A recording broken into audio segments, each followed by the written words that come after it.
The morning I drove my late wife's wristwatch to the repair shop, I told myself it was just something small I needed to do. Eleanor had worn that watch every single day for 31 years, a slim gold Seiko with a cracked crystal and a leather strap she had replaced twice. She passed away 8 months before. Quietly in her sleep, the doctor said, a cardiac event, sudden, unexpected. She was 62 years old, and she had been perfectly fine at dinner the night before. I am 67 now, retired from 40 years in municipal water management in Sudbury, Ontario. I have a house with a backyard that backs onto a small creek, a truck I do not drive much anymore, and a son named Trevor who called me every Sunday until he stopped. I want you to understand something before I continue. I love my son. Past tense is not something I use carelessly. I want you to sit with that for a moment, because everything I am about to tell you will make more sense if you understand that I love Trevor, the way only a father who has watched a child grow from nothing into a man can love someone, completely, without condition, or so I believed. The watch repair shop on Larch Street has been there since the late 80s. The owner, a man named Gerald Kowalski, had been a friend of our family for decades. He went to the same parish as Eleanor's parents. He fixed my father-in-law's pocket watch the year Eleanor and I got married. He is a small, careful man with thick glasses and hands that do not shake even in his 70s. When I walked in that Tuesday morning in March with Eleanor's Seiko in a small cloth bag, he looked at me the way people had been looking at me for 8 months, with that particular softness reserved for the recently widowed, and he said, "Come in, Daniel, come in." He set the watch on his examination mat and turned on his magnifying lamp. I sat in the wooden chair across from him, the way I had sat there a dozen times over the years, waiting while he replaced a battery or adjusted a clasp. We talked about nothing in particular for a few minutes, the weather, the road construction on Elm. Then he went quiet in a way that felt different from his usual working silence. He looked up at me and then looked back down at the watch. Then he looked up again. He said, "Daniel, I need to ask you something, and I need you to not react until I finish." I remember the feeling in my chest when he said that, like something cold settling in. He told me that Trevor had been in the shop 6 weeks earlier, that he had brought in a watch of his own, something with a broken crown, and while Gerald was working on it, Trevor had made conversation. Normal conversation at first, about me, about how I was coping with Eleanor's death. Then Trevor had said something that Gerald had not been able to stop thinking about since.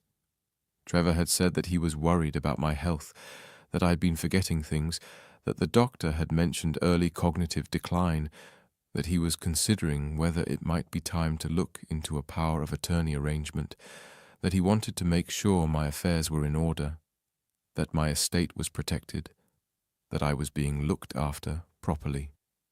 Gerald had nodded along at the time. It had sounded like a concerned son talking, but then Trevor had said one more thing as he was leaving. He had paused at the door and said, almost as an afterthought, that he had recently spoken with a lawyer about updating my will. His words, my will, not his own, and that he just wanted to make sure everything reflected my current wishes. Gerald said he'd almost let it go, almost told himself he was reading too much into it, but the phrase had stayed with him, updating my will, not his will, mine. He reached under the counter and slid a folded piece of paper toward me. He said he had written down exactly what Trevor had said, word for word the same day, because something in his gut had told him to. I read it 3 times. The paper was slightly yellowed, torn from a notepad used for invoices. The ink was dark blue. I could see the precision in Gerald's handwriting, the same precision he used when aligning the gears of a chronograph. The words felt like lead on the page. Update his will. Protect the estate. Cognitive decline. I thought about the breakfast I'd had that morning. I felt sharp. I felt clear. I felt for the first time in 8 months a terrifying surge of lucidity that had nothing to do with grief and everything to do with survival. I drove home and sat in the driveway for 45 minutes before I went inside. The engine of the truck clicked as it cooled down, a rhythmic sound that echoed the ticking of the watch I had left on Gerald's counter. I need to tell you about Trevor, so you understand the full weight of what I was sitting with in that driveway. Trevor is my only child.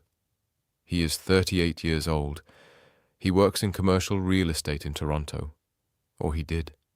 I will explain that in a moment. He was not a difficult child. He was not a troubled teenager. He played hockey until he was 16, got decent grades, went to Laurentian for 2 years before transferring to Ryerson, graduated with a degree in business administration. Eleanor and I attended his convocation. She cried. I took photographs. We were proud. When he was 29, he married a woman named Simone Archambault, from Timmins originally, who worked in pharmaceutical sales. Eleanor adored Simone. They talked on the phone every week. When Trevor and Simone moved to Toronto, I thought it was just the ambition of young people wanting a bigger city, bigger opportunities. I supported it. Eleanor and I visited twice a year. Everything seemed fine. What I did not know, what Eleanor had apparently known and had been quietly trying to understand, was that Trevor and Simone had been living far beyond what their income could support. A condo in Liberty Village at a price point that made my eyes water when I eventually saw the mortgage documents. Lease payments on 2 luxury vehicles. Vacations to Portugal and Japan. A renovation that Trevor mentioned casually over Christmas dinner one year, as though spending $90,000 on a kitchen was an ordinary thing.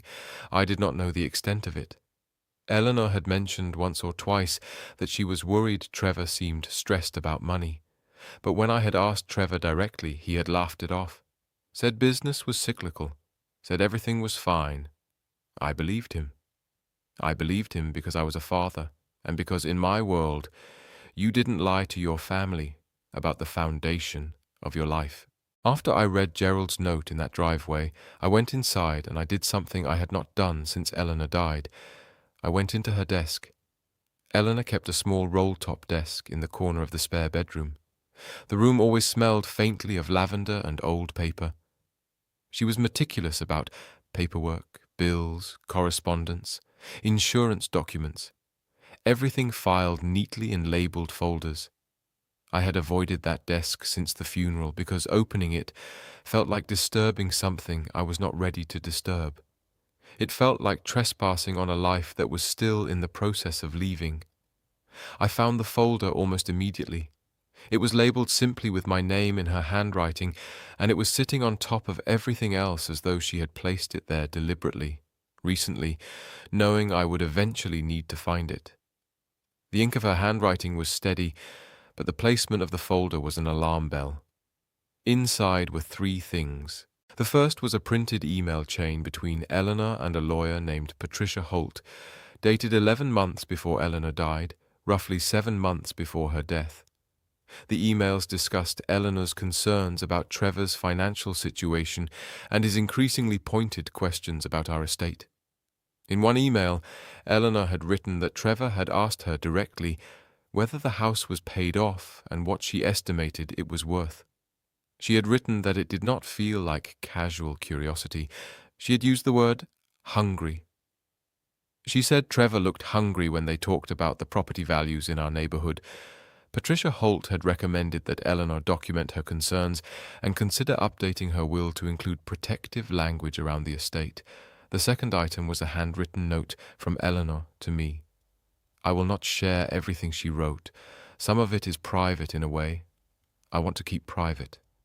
It was a letter of love, but it was also a letter of warning. She wrote that she was frightened, that she had seen something change in Trevor over the past 2 years, a hardness that she couldn't explain. She wrote that she had caught him looking through her medical cabinet once, and when she asked him what he was doing, he'd simply said he was looking for an aspirin, but his eyes were wide, and he hadn't looked her in the face. She wrote that she hoped she was wrong. She wrote that if I was reading this note, then something had happened, and she was sorry she had not spoken to me directly, that she had been trying to protect me from something she was not yet certain was real. She didn't want to break my heart, she said. She didn't want to tell her father that his son might be a monster. The third item was a copy of a new will, signed and witnessed, dated 9 months before her death. Eleanor had changed her will without telling me. She had removed Trevor as executor. She had named Patricia Holt as executor instead. She had added specific language stating that if her death occurred under circumstances that were in any way unclear, a full review of her medical history and financial records was to be conducted before any distribution of the estate. I sat on the floor of that spare bedroom for a long time. The shadows moved across the carpet as the sun began to set. I realized then that my wife had died in a state of quiet, vigilant terror, and I had been sleeping in the room right next to her, oblivious. I called Patricia Holt. Patricia Holt is a quiet, precise woman in her late 50s who speaks the way people speak when they have spent decades choosing words carefully. She had been expecting my call. She told me she had actually tried to reach me twice in the weeks after Eleanor's funeral, but that Trevor had answered my phone both times and told her I was not available. He had told her I was in a state of severe mental confusion and that all correspondence should go through him. I had not known she called. Trevor had not mentioned it. He had hijacked my communication with the outside world while I was drowning in my own grief. She told me that Eleanor had come to her with serious concerns about Trevor's behavior in the months before her death. She told me that Eleanor had described an incident where Trevor had arrived at the house unexpectedly while I was away at a conference in Ottawa and had spent 3 hours going through files in my office. Eleanor had confronted him about it, and Trevor had said he was just trying to get organized, trying to help. Eleanor had not believed him. Patricia also told me something that made the floor feel unsteady under me. She said that Eleanor's death, while attributed to cardiac arrest, had some features that Eleanor herself had flagged as a concern months earlier. Eleanor had told Patricia that she had been experiencing unusual symptoms, fatigue, nausea, occasional heart palpitations, and that her GP had not found a clear cause. Eleanor had not told me about the symptoms because she had not wanted to worry me while I was dealing with some health issues of my own that year. I'd had a minor stroke the year before, and Eleanor had spent every waking moment making sure I recovered. She had sacrificed her own safety to maintain my peace of mind. Patricia said carefully, choosing every word that she was not making any accusation, but she said that Eleanor had wanted certain protections in place, and she said that she thought I should speak to someone. I called a detective named Sergeant Marlene Folds at the Greater Sudbury Police Service the next morning. I brought Gerald's note, Eleanor's folder, and Patricia Holt's contact information. I sat across from Sergeant Folds in a small office that smelled like coffee and printer paper, and I told her everything. Sergeant Folds listened without interrupting. She was a woman who seemed to be made of iron and patience. When I finished, she was quiet for a moment, and then she asked me several questions. Had Trevor had access to Eleanor's medications? Had there been any unusual purchases I was aware of in the period before Eleanor's death? Had Trevor been present in our home frequently in Eleanor's last months? The answer to all 3 questions was yes. Trevor had stayed with us for 3 weeks the previous spring, ostensibly because his condo was being remediated for mold. He had been in the house constantly. He had been helpful, attentive in a way that I had found touching at the time. He had cooked dinner several nights.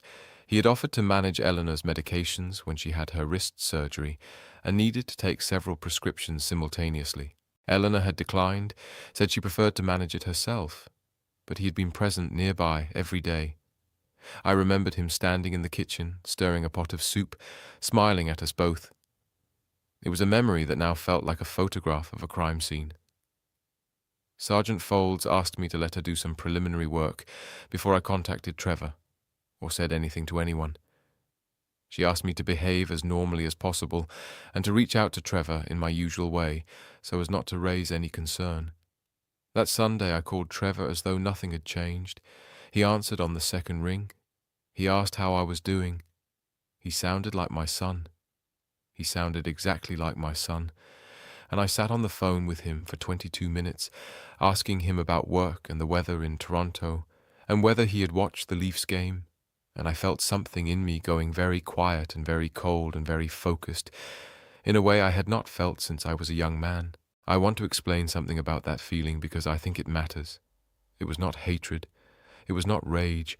It was something more like the feeling you get when you are doing a very delicate and important job, and you cannot afford a single mistake, a kind of terrible clarity.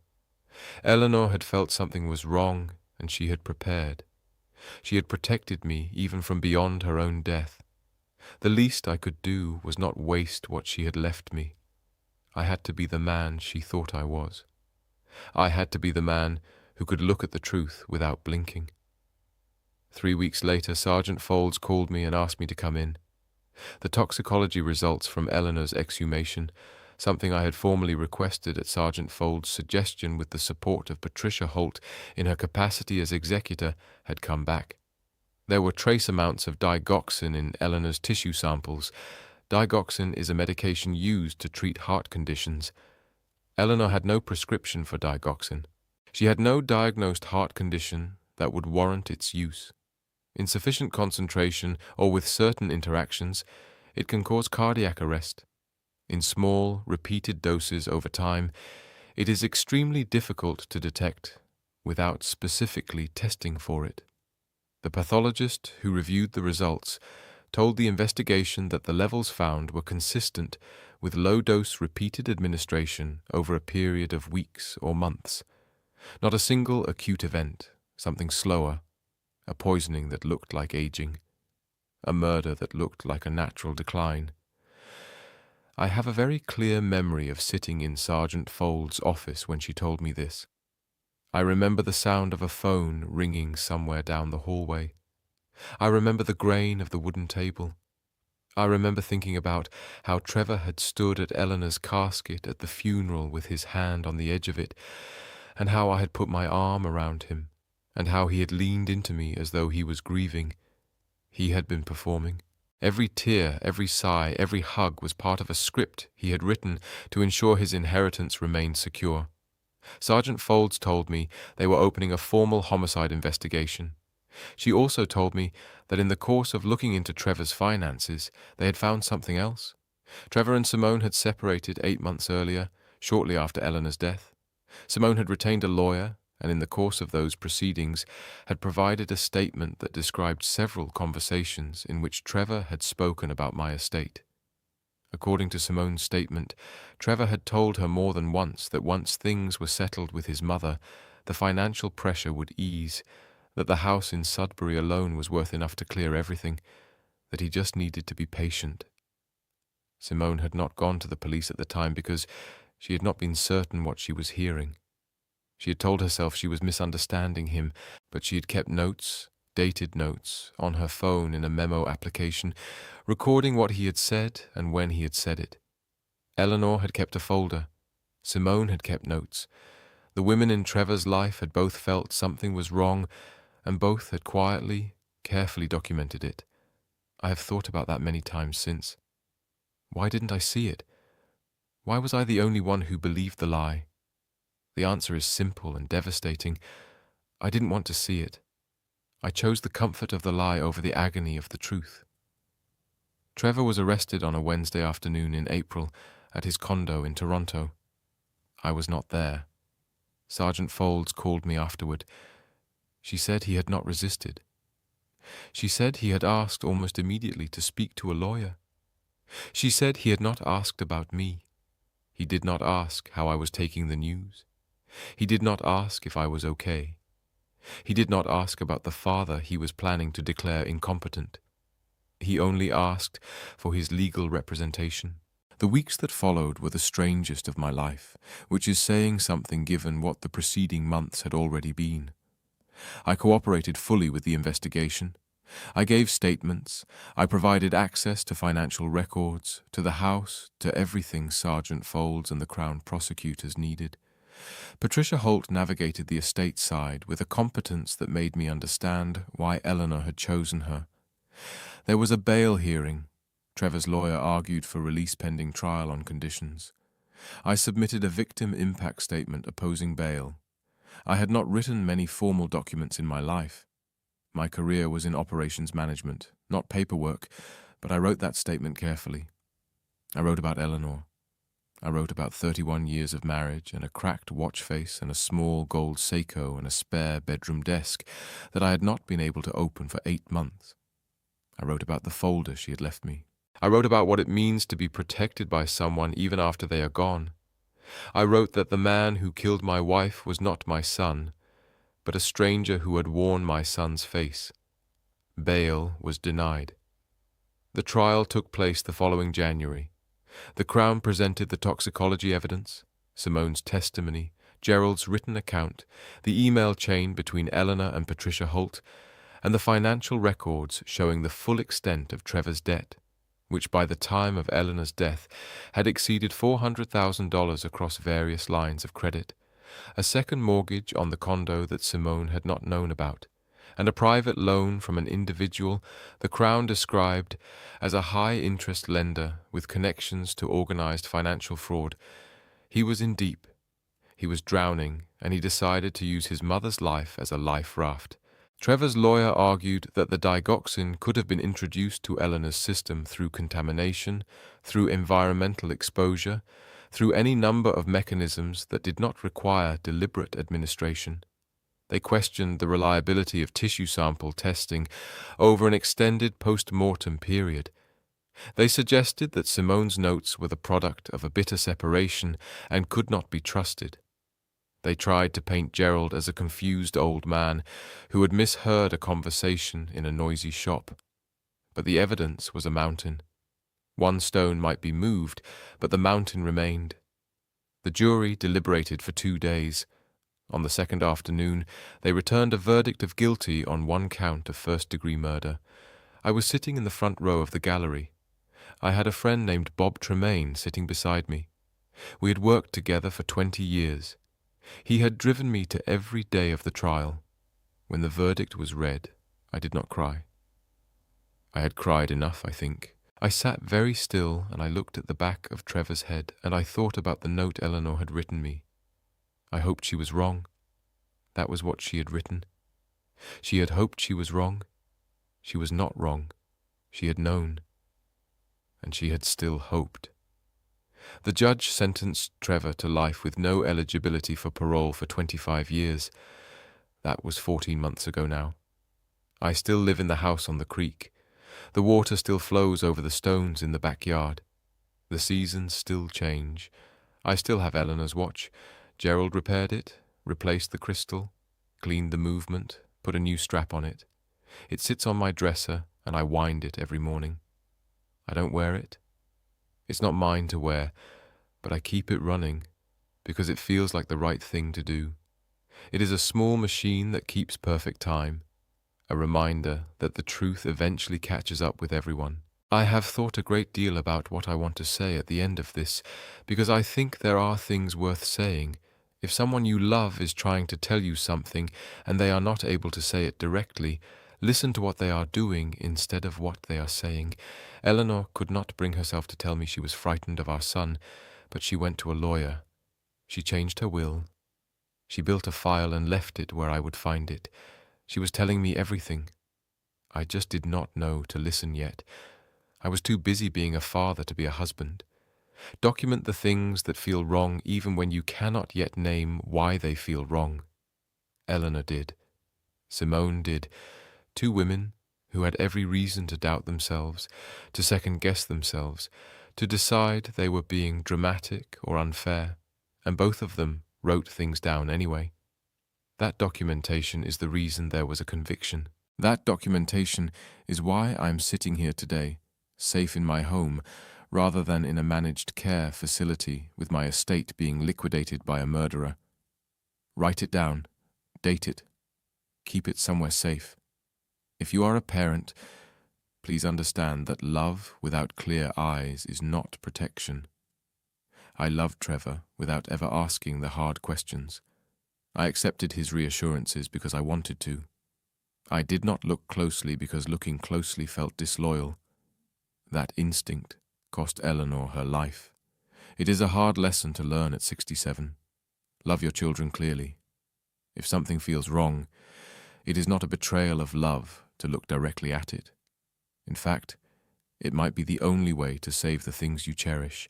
And if you are ever sitting across from someone like Gerald Kowalski, someone who has written down a thing that bothered them and kept it, and eventually handed it to you across a wooden counter, please understand what kind of courage that takes. He could have talked himself out of it 100 times. He could have decided it was not his business, that he had misheard, that he didn't want the trouble. He handed me that piece of paper anyway.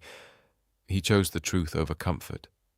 Tell the people in your life when something feels wrong, even when it is difficult, especially when it is difficult. Eleanor bought that watch in 1987, the year we got married. She wore it for 31 years. It kept perfect time through the birth of our son, through the moves, through the promotions, through the quiet evenings by the creek. It kept time while she was being poisoned. It kept time during her funeral. It keeps time now. Some things are built to last. Make sure the things you build, the families you create, the trust you give are worth keeping. Make sure they are built on the truth, because the truth is the only thing that can survive the passage of time. I look at that watch every day, and I remember her, not just as the woman I lost, but as the woman who saved me. I am a man who lost his wife and his son in the span of a year, but I'm also a man who was loved by a woman who saw the world as it was, not as she wished it to be. There is a strange kind of peace in that. The ticking of the Seiko is the only sound in this house some nights, and it is enough. It is a steady, mechanical heartbeat. It is the sound of a promise kept. It is the sound of justice. It is the sound of Eleanor, still watching over me, making sure I don't forget to wind the watch, making sure I don't forget to live with my eyes open. I hope you listen to your own clocks. I hope you listen to the silences in your own homes. And I hope, if the time ever comes, you have the courage to open the desk and read what has been left for you.